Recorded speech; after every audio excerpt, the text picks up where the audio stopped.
subscribe now and press the bell icon. Never miss an update. Hi hello friends, I am Ruchi Sharma. स्वागत करती हूँ आपका हमारे YouTube channel target study centre में। अगले वीडियो में हम लोग डिस्कस किए थे सच्चा फल के बारे में, तो सच्चा फल हो गया था। और अब आगे हम देखते हैं झूठा फल के बारे में, फॉल्स फ्रूट। तो चलिए इसके बारे में थोड़ा सा देख लेंगे और डिस्कस कर लेंगे। वह फल जिसे बनने में पुष्प के सभी अंग भाग लेते हैं उसे आभासी फल या झूठा फल कहते हैं। ये इसका एग्जाम्पल हो गया नाशपाती, सेब, नट etc हो गया। तो सच्चा फल उसको बोलते हैं जिसमें केवल अंडा से भाग लेता है पुष्प का, तो उससे हम सच्चा फल। और जो झूठा फल है इसमें अंडाशय के साथ साथ पुष्प के सभी अंग भाग लेते हैं, जिसमें हम झूठा फल कहते हैं। ये हो गया कंप्लीट। अब फल का निम्नलिखित भाग पाए जाते हैं, इसके बारे में थोड़ा हम लोग डिस्कस करेंगे।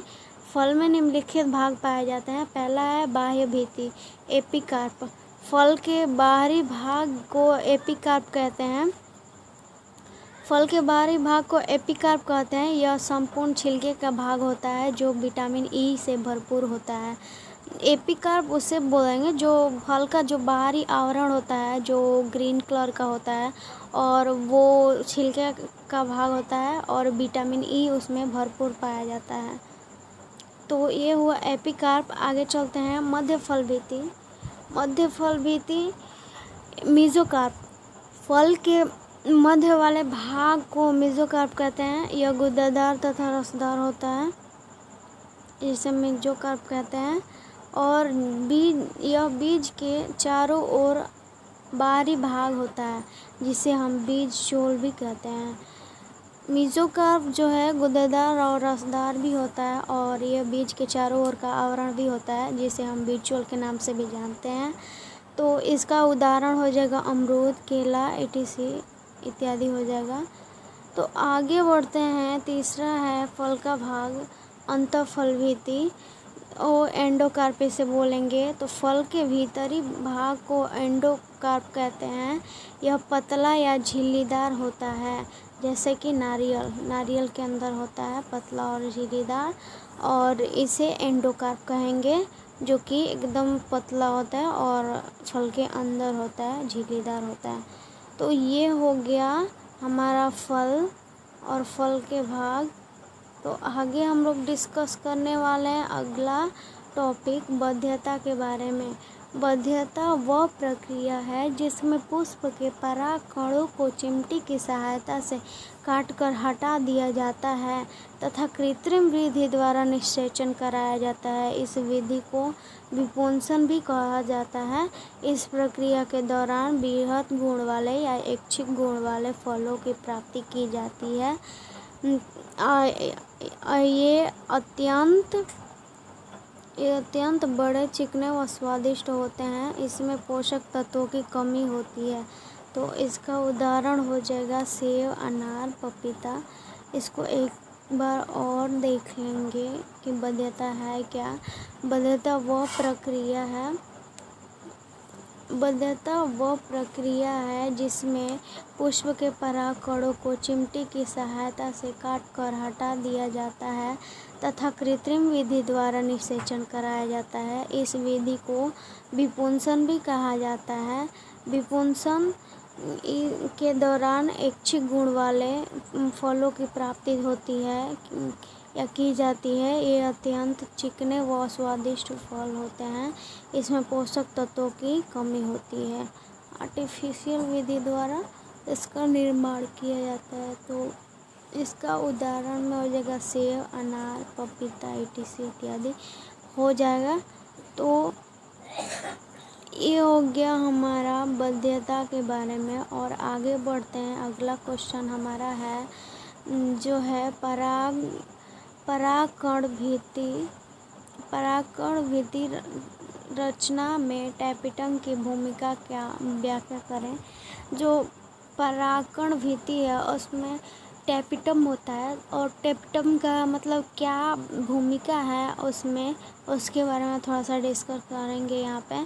तो परागकोश भित्ति, परागकण भित्ति या परागकोश भित्ति दोनों बोल सकते हैं, का निर्माण प्राथमिक भित्तीय कोशिका से होता है। प्राथमिक भित्तीय कोशिका से होता है। परिपक्व परागकोश भित्ति में व्यवस्थित रहती है। सबसे आंतरिक भाग में टेपिटम कहलाती है। यह द्विगुणित होती है। यह बाह्य भाग का निर्माण करता है। जैसे फल का जो परागकोश भित्ति होती है उसका निर्माण प्राथमिक भित्ति होता है, मतलब जो पहली जो आवरण बनता है उससे कोशिका से होता है। परिपक्व परागकोश भित्ति में व्यवस्थित रहती है। जो परिपक्व हो जाता है जब परागकोश भित्ति, वहाँ पे जो व्यवस्थित होता है उसे हम टेपिटम कहते हैं। और ये सबसे आंतरिक भाग होता है, आंतरिक भाग कहलाता है। और यह द्विगुणित होता है, 2n द्विगुणित होता है। यह बाह्य भाग का भी निर्माण करता है। तो ये हो गया टेपिटम, जो कि परागकोश भित्ति के अंदर होता है और यह द्विगुणित प्रकृति का होता है और बाह्य भाग का निर्माण करता है। तो ये हो गया हमारा टेपिटम के बारे में। अब पढ़ लेंगे थोड़ा सा परागण के जो परागण हैं उनके जो कुछ स्रोत हैं जिसके वजह से परागण क्रिया संपन्न होती है, तो उसके बारे में थोड़ा सा पढ़ लेंगे। ये एग्ज़ाम व्यू से भी आई हैं, 3-4 टॉपिक्स हैं इसमें परागण से रिलेटेड, तो इसको हम लोग देख लेंगे बहुत अच्छे से। पहला है वायु परागण। वायु परागण एनीमोफिली बोलते हैं इसको, वायु परागण। जब परागणों का स्थानांतरण वायु के द्वारा होता है तो उसे वायु परागण कहते हैं। जब पुष्प में जब निषेचन की क्रिया आरंभ होती है तो ये किसी अन्य पुष्प के जो परागकण होते हैं वो वायु के द्वारा किसी अन्य पुष्प पे स्थानांतरित तो हो जाते हैं, तो उसे हम वायु परागण कहते हैं। ऐसे पुष्प का आकार में छोटे, रंगहीन, गंधहीन और आकर्षणहीन होते हैं। परागकण छोटे, हल्के तथा चिकने होते हैं। इस परागकण का आकार लंबा होता है। वायु परागण तो हम लोग समझ गए कि एक पौधे से दूसरे पौधे में जो वायु के द्वारा परागकणों का स्थानांतरण होता है वो वायु परागण कहलाता है। और ऐसे पुष्प का आकार बहुत ही छोटा होता है, रंगहीन होता है, गंधहीन होता है और यह आकर्षणहीन भी होता है। तो परागकण इनके छोटे, हल्के तथा चिकने होते हैं तथा इनका परागकण का आकार लंबा होता है। तो ये हो गया वायु परागण। और इसके एग्जाम्पल जो आएंगे, एग्जाम्पल में आ जाएगा मक्का, घास, नारियल, खजूर, भांग etc और भी सब आ जाएगा। तो ये हो गया वायु परागण। अब दूसरा चलते हैं, परागण की प्रक्रिया में कौन सा भाग है, जल परागण, हाइड्रोफिली बोलेंगे इसे।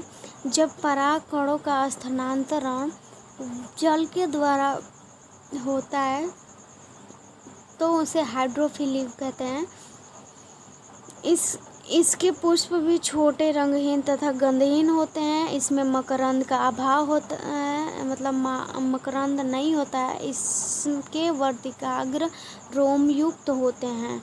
तो हम लोग वायु परागण पढ़े। अब जल परागण में जो परागण जल के द्वारा होता है उसे हाइड्रोफिली या जल परागण कहते हैं। इसके पुष्प का भी जो आकार होता है वो छोटा होता है, रंगहीन, गंधहीन होता है और इसमें मकरंद का निर्माण नहीं होता है। इसमें वर्तिकाग्र रोम युक्त होते हैं, वर्तिकाग्र पे रोम जैसी संरचना पाई जाती है और मकरंद इसमें बिल्कुल भी नहीं पाया जाता है। जो इसका जो उदाहरण है, जो स्टेरा, समुद्री घास, कमल, जलकुंभी etc हो जाएगा इसमें। तो ये हो गया वायु परागण और जल परागण। पहला अब चलते हैं कीट परागण। यह जो है एग्ज़ाम व्यू से बहुत ही ज़्यादा इम्पोर्टेंट है कीट परागण। तो इसे बोलेंगे एंटेमोफिलिक कीट परागण। यह परागण की सबसे अधिक सफल विधि है। अनेक प्रकार के कीट, तितली, मक्खी, मधुमक्खी की सहायता से इनमें निषेचन होता है। इस प्रकार के पुष्प छोटे, आकर्षण, सुगंधित, रंगीन तथा सफ़ेद होते हैं। इसके परागकण चिपचिपे तथा खुरदरे होते हैं। तो ये जो है, जो निषेचन होता है, निषेचन की सबसे सफल विधि है और ये सबसे वीवीआई भी आता है एग्ज़ाम में।